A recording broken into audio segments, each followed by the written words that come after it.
Academy students, और जो हमारा अब नेक्स्ट टॉपिक है वो है हमारे पास थर्मोडायनेमिक प्रोसेसेस। थर्मोडायनेमिक प्रोसेसेस की बात करें तो हमारे पास चार किस्म के प्रोसेस होते हैं। हमारे पास आइसोथर्मल प्रोसेस होता है, बल्कि आइसोथर्मल की जगह हम शुरू करते हैं आइसोकोरिक से। तो पहला होता है हमारे पास आइसोकोरिक प्रोसेस। सेकंड में आ जाता है हमारे पास आइसोबारिक प्रोसेस। थर्ड में आ जाता है आइसोथर्मल, और फाइनली आ जाता है एडियाबैटिक प्रोसेस। तो इन चार प्रोसेसेस को हमने देखना है कि भाई इनमें क्या क्या होता है। मेरी कोशिश होगी कि इस टेबल में मैं आप लोगों को तमाम चीज़ें कवर करा दूँ। सबसे पहले बात करते हैं कि भाई इनमें होता क्या क्या है। ठीक है, आइसोकोरिक। आइसो का मतलब होता है सेम, कोरिक निकला है आपके पास वॉल्यूम से। तो आइसोकोरिक प्रोसेस में हमारे पास जो वॉल्यूम होती है वो कांस्टेंट रखते हैं। आइसोबारिक बारिक का क्या मतलब है? Iso same, baric pressure. तो इसमें जो है हम प्रेशर जो है वो कांस्टेंट रखते हैं। आइसोथर्मल में जो है वो हम टेम्परेचर को कांस्टेंट रखते हैं। और फाइनली एडियाबैटिक में हम हीट ट्रांसफर जो है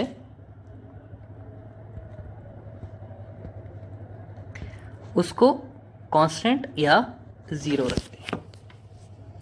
इसको मैं ऐसे भी लिख सकता हूं कि इसमें चेंज इन वॉल्यूम जो है वो जीरो है, इसमें चेंज इन प्रेशर जो है वो जीरो है, इसमें चेंज इन टेम्परेचर जीरो है, और इसमें हीट ट्रांसफर जो है वो आपके पास जीरो है। ठीक है, अब फर्दर थोड़ा सा आगे जाते हैं, इस चीज को समझते हैं कि भाई इसका मतलब क्या है।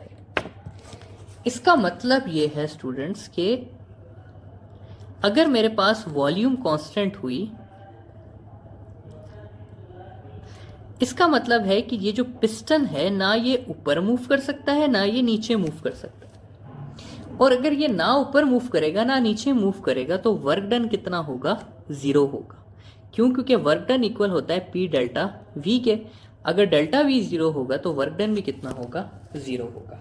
तो आइसोबारिक प्रोसेस में, सॉरी आइसोकोरिक प्रोसेस में वर्क डन क्या होता है? हमारे पास जीरो होता है। आइसोबारिक का क्या मतलब है? आइसोबारिक का ये मतलब है स्टूडेंट्स कि अगर मैंने इसके ऊपर 1 atm अप्लाई किया हुआ है तो मैं इसको हीट दूं, मैं जो करूं, ये 1 atm ही रहना चाहिए। अब कुछ स्टूडेंट्स ऐसे कंसिडर करते हैं कि भाई ये प्रेशर कांस्टेंट है तो ये पिस्टन मूव नहीं कर सकता। स्टूडेंट्स यहाँ पे पिस्टन के मूव की कोई बात नहीं हुई। आप ये देखिए, मैं कहता हूँ कि एटमॉस्फेरिक प्रेशर 1 atm है, ये ऊपर पिस्टन पड़ा हुआ है, इसके ऊपर एटमॉस्फेरिक प्रेशर पड़ रहा है। जब मैं इसे हीट करूंगा तो क्या ये पिस्टन ऊपर नहीं जाएगा? जाएगा, लाजमी जाएगा।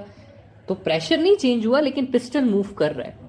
तो इस केस में ना वर्क डन हमारे पास जीरो होता है, ना हमारे पास इंटरनल एनर्जी जीरो होती है।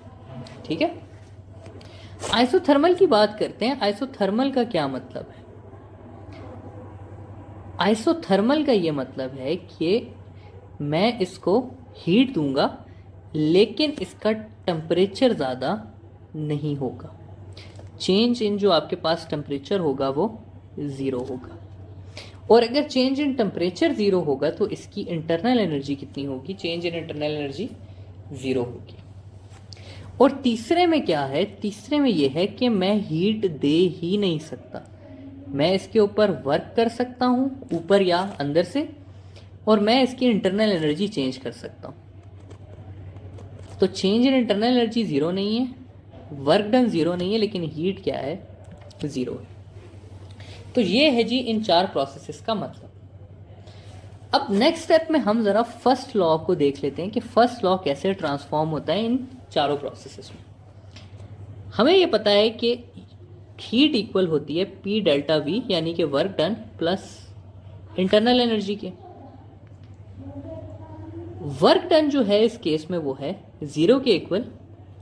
तो जितनी भी मैं हीट दूंगा वो सारी की सारी किस में कन्वर्ट हो जाएगी? इंटरनल एनर्जी में। ठीक है, फिर आइसोबारिक की अगर हम बात करें तो आइसोबारिक में कुछ जीरो नहीं है, तो ये इक्वेशन इसी तरह रहेगी, P delta we plus delta U रहेगी। फिर आइसोथर्मल की बात की जाए तो आइसोथर्मल में मेरे पास डेल्टा यू जो है वो ज़ीरो है और क्यू जो है वो मेरे पास इक्वल हो जाएगा डब्ल्यू के, यानी कि जितनी भी हीट दूंगा वो सब की सब किस में बेयर हो जाएगी, वर्क में हो जाएगी। और आखिरी जो है उसमें हीट मेरे पास ज़ीरो है,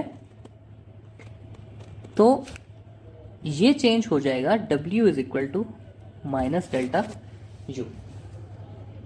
तो ये है स्टूडेंट्स क्या आपके पास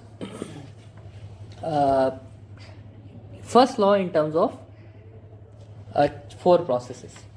अब आगे आते हैं, थोड़ा सा देखते हैं कि भाई इन सब का मतलब क्या है। पहले का ये मतलब है कि अगर मैं 100 जूल हीट देता हूं सिस्टम को, तो उसकी 100 जूल इंटरनल एनर्जी इंक्रीज कर जाएगी और वर्क डन जो है वो उसका ज़ीरो होगा। आसान बात। दूसरे का ये मकसद है कि अगर मैं 100 जूल हीट देता हूं तो उसका कुछ पार्ट जो है वो इंटरनल एनर्जी को राइज करने में यूज हो जाएगा और कुछ पार्ट जो है वो वर्क डन करने में यूज हो जाएगा, डिपेंड करता है कि मटेरियल कौन सा। तीसरा ये है कि मैं अगर 100 जूल हीट देता हूं सिस्टम को, यानी कि नीचे से हीट देता हूं, तो 100 जूल वर्क हो जाएगा और इंटरनल एनर्जी या चेंज इन टेम्परेचर क्या होगा, मेरे पास ज़ीरो रहेगा, यानी कि सारी की सारी हीट यूज हो जाएगी पिस्टन को मूव करने में। और फाइनली अगर मैं बात करूं एडियाबैटिक प्रोसेस की, तो एडियाबैटिक प्रोसेस में मैं हीट दे ही नहीं सकता। अब इसमें आ जाते हैं 2 कॉन्सेप्ट्स। अगर मैं कंप्रेशन करता हूं यानी कि ऑन द सिस्टम करता हूं, तो इंटरनल एनर्जी आपके पास ज़्यादा होगी, और अगर मैं एडियाबैटिक एक्सपेंशन करता हूं तो इंटरनल एनर्जी आपके पास कम होगी। या मैं ऐसे लिख सकता हूं कि एडियाबैटिक कंप्रेशन में टेम्परेचर ज़्यादा होगा और एडियाबैटिक एक्सपेंशन में टेम्परेचर कम होगा। मूविंग ऑन, थोड़ी सी ग्राफ की बात कर लेते हैं। तो ग्राफ की अगर हम बात करें तो ग्राफ को मैं कुछ इस तरह से बना सकता हूं।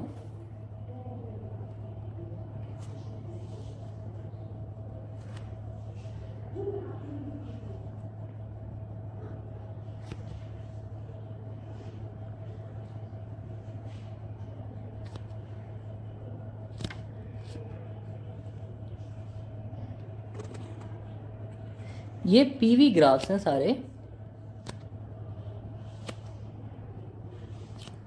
तो आइसोकोरिक का मतलब है कि वॉल्यूम कांस्टेंट रहेगी, तो इस तरह की लाइन बन जाएगी। बारिक में प्रेशर कांस्टेंट रहेगा। आइसोथर्मल का ग्राफ आइसोथर्म बनेगा और एडियाबैटिक इसी तरह का होगा लेकिन थोड़ा डीप होगा। ये आप देख लें, ये थोड़ा डीप आइसोथर्म कर्व है। वर्क डन की अगर बात की जाए तो वर्क डन इक्वल होता है मेरे पास area of PV graph. Work done यहाँ पे अगर मैं लिख दूँ तो वर्क डन इक्वल होता है एरिया अंडर पीवी ग्राफ। ये मैं पहले भी आप लोगों को बता चुका। तो अगर बात की जाए सबसे मैक्सिमम वर्क की, तो सबसे ज़्यादा ग्राफ है इसका। तो मैक्सिमम वर्क डन होता है बाय आपके पास ये आइसोबारिक प्रोसेस का। सेकंड पे अगर आप देखें तो बारी आती है आइसोथर्मल प्रोसेस की, क्योंकि इसका एरिया रिलेटिवली ज़्यादा है। थर्ड पे अगर आप देखें तो आ जाता है आपके पास एडियाबैटिक का, और फाइनली मिनिमम वर्क जो होता है वो होता है आपके पास आइसोकोरिक का, जो कि इक्वल होता है 0 के। तो मैं ऐसे लिख सकता हूं इस सारे को कि work done by isobaric process is greater than work done by isothermal process, which is greater than work done by adiabatic process, which is greater than work done by isocoric process, which is equal to 0। तो ये है आपके पास work done के किस process में कितना work done होता है और किसका ग्राफ कैसा होता है। इस सब के बाद मैं आपको कुछ स्पेशल चीज़ें बता देता हूँ हर ग्राफ की, जो कि आपको पता होनी चाहिए। तो स्पेशल बातों में आपके पास जो चीज़ आ जाती है उसमें सबसे पहली बात आती है कि चार्ल्स लॉ। तो